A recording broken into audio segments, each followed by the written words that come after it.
How's it going, ladies and gentlemen? Today we have this match again from Finals 2 of the Haunted Signature Event 2022. This is going to be an analysis. We're going to go through the match and pause and start and talk about this performance from 515R and 4082B specifically. I think this was maybe one of the more dominant performances I've seen throughout this tournament. Maybe one of the highest levels of spin up I've seen. I haven't seen too many matches across the sea in Asia Pacific, but so far in North America, they've looked incredible in this finals. It was just really, really nice play from them. Let's break it down. The autonomous here, nothing too special. The important thing, they got both rollers and they outshot their opponents. So let's go here. These matches specifically, the autonomous, I don't think has mattered as much. And as you go throughout the season, you see that happen because teams can score so many points in the driver control that the autonomous isn't as important because they can swing in other ways. So, Auton, they go. The important thing is they win. And I think the shooting is actually fairly even, I believe. Yeah, the shooting is fairly even. And so that means that neither team here is at an advantage. The important thing is I think that 515 are there. They got the roller first because they have those rollers on the outside. And so they got the roller before they shot. And so they're going to end up here in the middle of the field. Um, and that means that if they want, they have a much easier defensive route on their opponents to go to their high goal. So ending here in the middle of the field, if you can do that with a similar autonomous, what's going to happen now is if, I think this is 2775V or 323V, I'm not sure which team, but this red robot wants to go along here, blue has a very easy route to cut them off. But if blue wants to go there, they have a much shorter path to get to a shooting position than red does to defend them. And so blue, having control of the center right now, has more of an option to play this driver control and start it off how they want. Not super important, as there's a lot of time to shoot. But you can see it helps them as although they do get outshot. I think that's what is that 323V? Really not sure what these teams are. They do shoot very quickly, and they just miss all their shots there. That is tragical.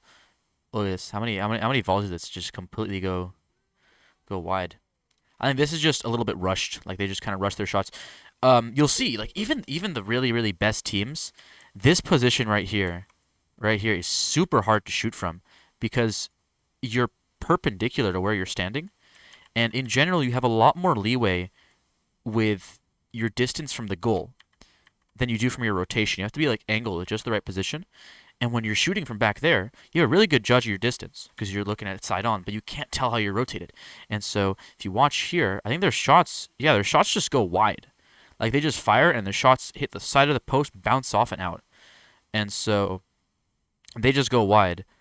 Their teammate just has like is going way too high and wasn't able to enter the low goal. I don't think they were warmed up here. There's their second volley that's going. You see how the other red robot on their volley, they go into a position where it's really easy to line up.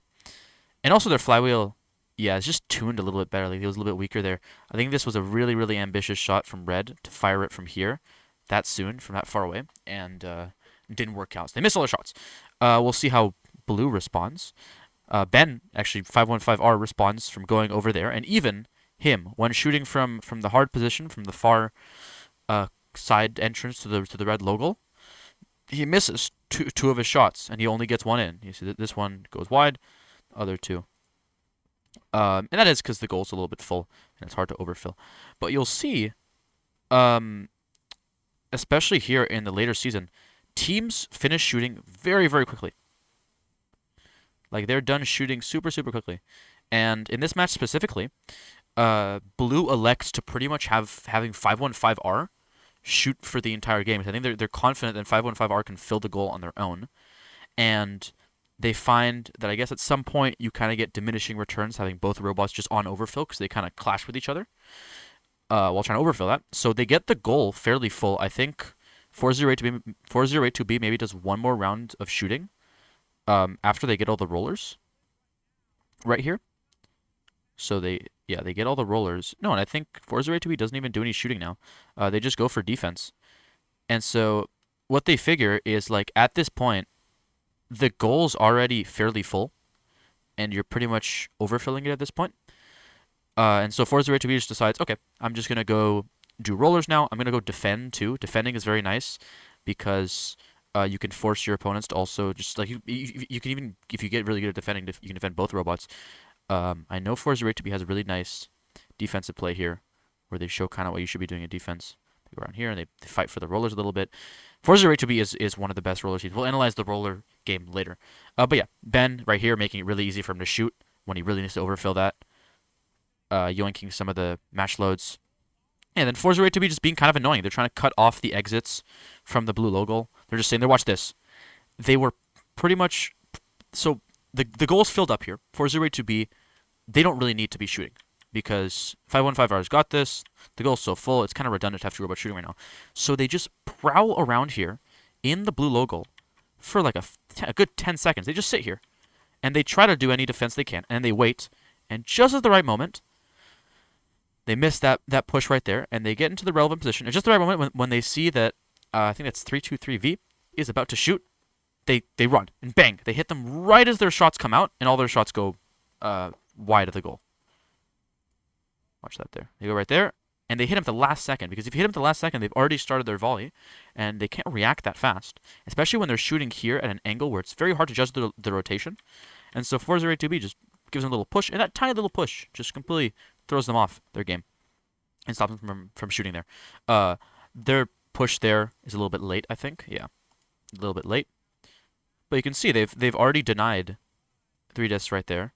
This push here was just a misdrive. They kind of drove into the low goal, but if they did that better, they could have defended that fine. They're fine as in this time Ben has been shooting so well.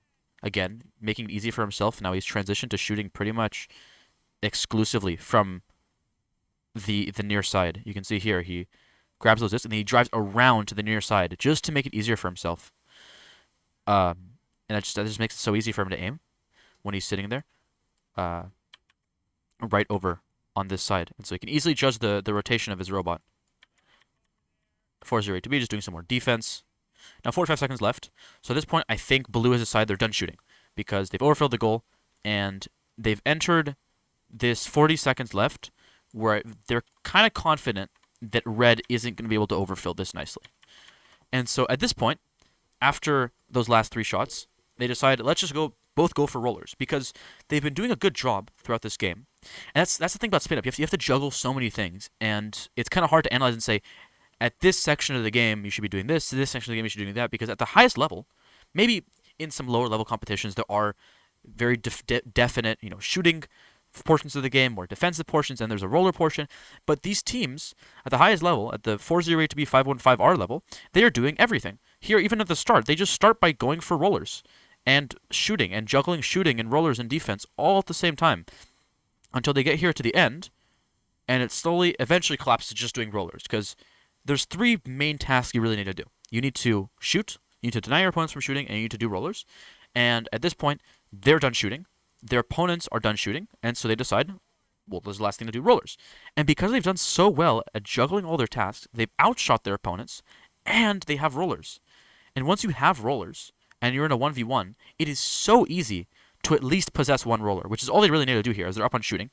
But Eric 408 decides that he doesn't want to just get 1 roller, which he could definitely do. He can just sit on one of these rollers, and they cannot push him off. That's something I know 408 can do. He decides, nope, I'm going to fight for these.